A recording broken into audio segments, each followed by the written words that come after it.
pemahaman pokok dari orang-orang Khawarij itu adalah mudah mengkafirkan sesama muslim. Assalamualaikum warahmatullahi wabarakatuh. Waalaikumsalam warahmatullahi wabarakatuh. Bismillah, alhamdulillah, wala hawla wala quwata illa billah. Allahumma sholli wa sallim ala sayyidina Muhammad wa ala ali sayyidina Muhammad. Rabbi shrah li sadri wa yassir li amri wahlul 'uqdatam min lisani yafqahu qawli. Alhamdulillah, kali ini kita dipertemukan lagi di channel kita Kiai Kampung. Semoga channel ini dengan kajian-kajian Islam ini kita mendapat barokah ilmu, tambahan ilmu, dan senantiasa belajar dari kiai-kiai yang menjadi narasumber kita.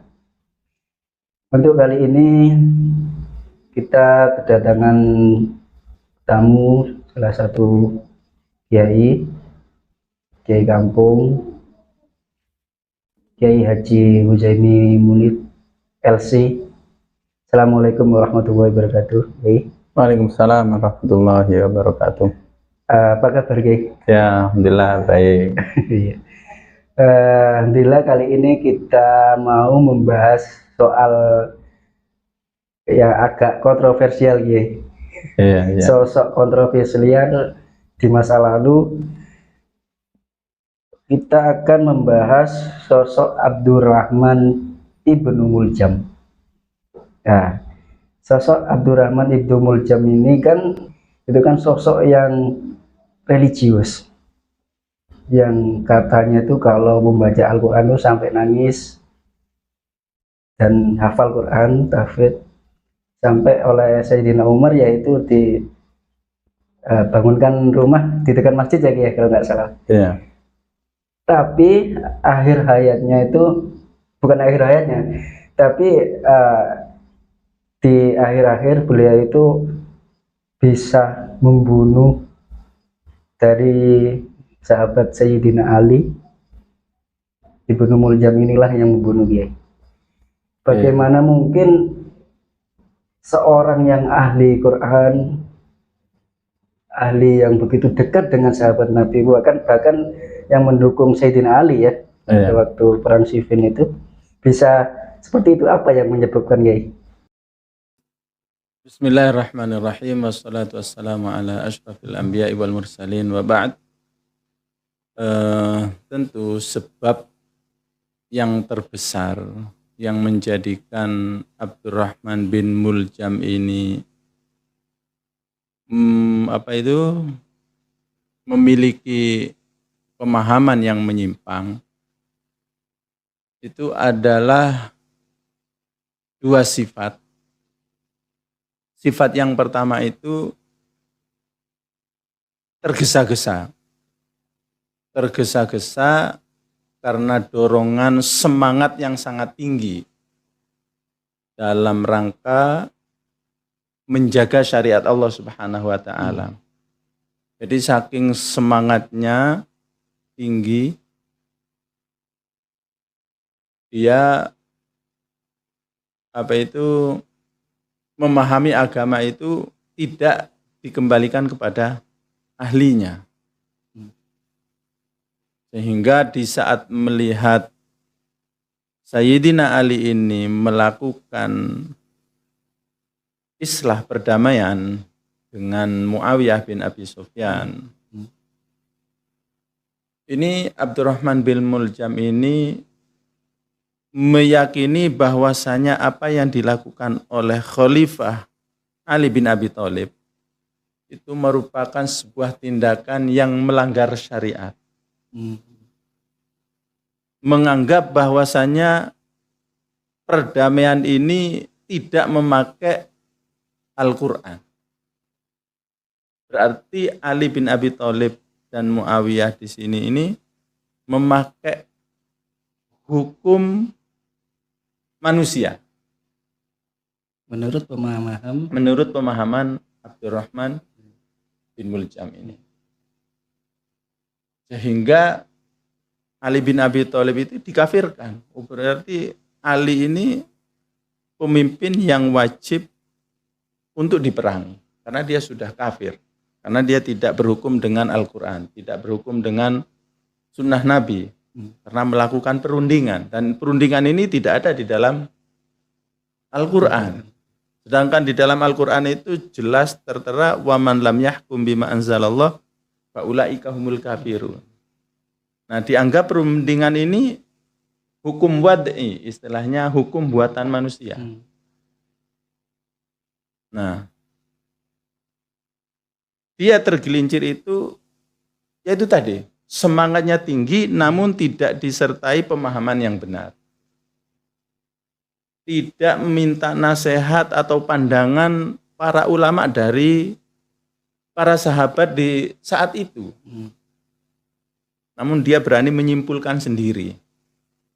Nah, ini sebab Abdurrahman bin Muljam itu punya pemikiran yang sangat menyimpang, yaitu pemikiran takfir, mudah mengkafirkan sesama muslim.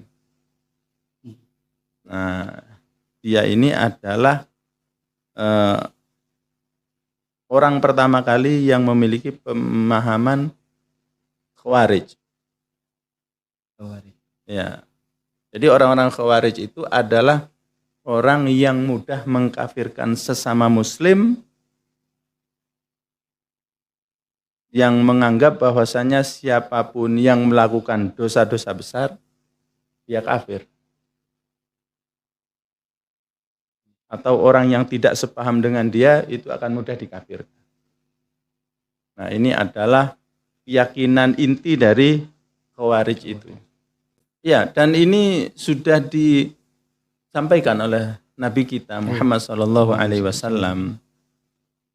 Rasulullah SAW pernah menyampaikan, kamu jika membandingkan sholatmu dengan sholat mereka, itu akan menganggap tidak sebanding. Sholatmu itu sangat sepele dibanding dengan sholat mereka. Bacaan Qur'annya pun juga tidak sebanding. Lebih bagus mereka. Semua amalan-amalannya itu mereka luar biasa. Luar biasa. Tapi kata Nabi apa? Yamrukuna minad-din kama yamrukus sahmu minar ramiyah. Tapi mereka itu keluar dari agama ini seperti keluarnya anak panah dari busurnya. Di dalam riwayat yang lain mereka itu sufahaul ahlam. Orang-orang Khawarij itu cara berpikirnya itu bodoh. Memang tampilannya ahli ibadah, kayak ahli ilmu. Karena mereka itu tidak mengembalikan pemahaman agama ini terhadap ahlinya, khususnya kepada para ulama dari kalangan sahabat, mereka itu akan tergelincir. Sehingga tampilan-tampilan yang wah dari segi ibadah dan keilmuannya itu tidak berarti. Manakala mereka itu tidak mengembalikan pemahamannya itu kepada ahlinya. Makanya berbahayanya seseorang dalam memahami agama ini dengan pemahaman sendiri, itu pasti akan tergelincir. Secerdas apapun, tapi tidak pernah mengembalikan bagaimana sih ulama-ulama itu memahami masalah ini. Mentafsiri Al-Quran. Dalam menafsiri Al-Quran, dalam memahami hadis-hadis Nabi. Jadi secerdas apapun orang, tapi tidak dikembalikan kepada para sahabat, itu akan tergelincir. Kenapa? Secerdas apapun manusia, itu tidak mungkin bisa mengungguli keilmuan para sahabat Nabi. Karena para sahabat Nabi itu sudah dijelaskan oleh Rasulullah dan para sahabat sendiri, mereka itu a'maquhum quluban, paling dalamnya hati. Dari segi keimanan, keikhlasan tidak sebanding. Dari segi keilmuan, itu lebih berilmu. Makanya Abdurrahman bin Muljam ini sebab dia tergelincir kepada kesalahan yang fatal itu, yaitu memahami agama ini dengan pemikirannya sendiri. Tidak dikembalikan bagaimana para sahabat memahami ini. Semestinya dia itu harus bertanya kepada ulama-ulama sahabat, gimana pendapat Anda dengan apa yang dilakukan oleh Ali bin Abi Thalib ini? Apakah ini masih termasuk memakai hukum Allah atau tidak? Semestinya seperti itu. Akan tapi dia langsung, saking semangatnya yang tinggi dan tidak mengembalikan kepada para ulama, akhirnya ya seperti itu tadi, langsung memberi kesimpulan bahwasanya Ali ini sudah kafir karena dia memakai undang-undang manusia. Mengutus 2 orang, Muawiyah juga mengutus 2 orang, dipersilakan untuk berunding. Bagaimana titik temunya? Permasalahan ini bisa diselesaikan. Nah, bin Muljam ini melihat, oh ini sudah, mereka sudah menyimpang, mereka sudah tidak memakai syariat Allah. Akhirnya dikafirkan. Sehingga dia menghabisi khalifah yang jelas-jelas oleh Rasulullah di masa hidupnya termasuk 10 orang yang dijamin masuk surga. Semestinya dia berpikir orang yang dijamin masuk surga di masa hidupnya tidak mungkin akan tergelincir dalam dosa besar, apalagi murtad istilahnya. Ya, itu sebabnya. Insyaallah seperti itu. Jadi hikmah yang bisa kita petik dari pemikiran Ibnu Muljam ini adalah kita harus berhati-hati dalam memahami agama. Harus dikembalikan kepada pemahaman ulama-ulama terdahulu, terutama para sahabat, karena mereka itu adalah orang yang paling hafal dengan Al-Quran, orang yang paling mengerti dengan maksud. Bahkan mereka lah orang-orang yang mengalami sebab turunnya Al-Quran. Sebab turunnya Al-Quran itu mereka. Jadi mereka sangat paham.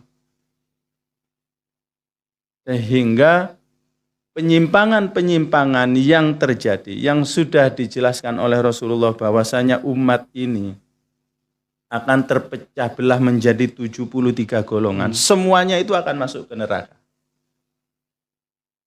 Semuanya itu menyimpang, kecuali satu. Kecuali satu kelompok, satu golongan. Maka di saat para sahabat mendengar ada pengecualian, mereka langsung semangat bertanya, siapakah satu golongan itu ya Rasulullah? Kata Rasulullah, ma'ana alaihi wa ashabi. Kelompok ini adalah kelompok yang senantiasa berpegang teguh dengan sunnahku dan sunnahnya para sahabat. Jadi di saat melihat perpecahan umat ini adalah sesuatu sunnatullah. Tidak bisa dihindari. Bahkan Rasulullah meminta supaya umat ini tidak dihancurkan dengan perbedaan. Allah tidak mengizinkan. Di antara ujian umat ini adalah dengan perbedaan tadi. Namun Rasulullah sudah memberikan solusi. Solusi dalam menyelamatkan diri dari perpecahan ini adalah senantiasa mengembalikan pemahaman agama ini kepada apa yang disampaikan oleh Rasulullah, apa yang difahami oleh para sahabatnya. Sehingga pemahaman-pemahaman takfir, pemahaman-pemahaman khawarij ini mudah mengkafirkan sesama umat Islam itu, sebab utamanya itu adalah tidak mengembalikan pemahamannya kepada pemahaman para sahabat, para ulama tabi'in, tabi'ut tabi'in. Untuk pertanyaan selanjutnya, kayak berarti pemahaman Khawarij ini bisa mengena ke siapapun itu ya, Bisa. termasuk di zaman ini ya. Iya. Kalau ya itu tadi kuncinya ya, memahami agama dengan sumbu pendek istilahnya. Dengan sumbu pendek. Oke. Dan pemikiran ini ya akan terus ada. Akan terus ada. Bahkan Khawarij ini termasuk golongan yang memang golongan besar. Jadi di antara 73 golongan ya Khawarij ini gampang mengkafirkan sesama kaum muslimin. Itu juga termasuk Khawarij ya. Khawarij. Jadi pemahaman atau pemahaman pokok dari orang-orang Khawarij itu adalah mudah mengkafirkan sesama muslim yang terjerumus kepada dosa besar. Contohnya umpamanya melihat negara melakukan kezaliman, melakukan penindasan kepada rakyatnya. Nah, orang-orang Khawarij ini mudah untuk mengkafirkan para penguasa ini.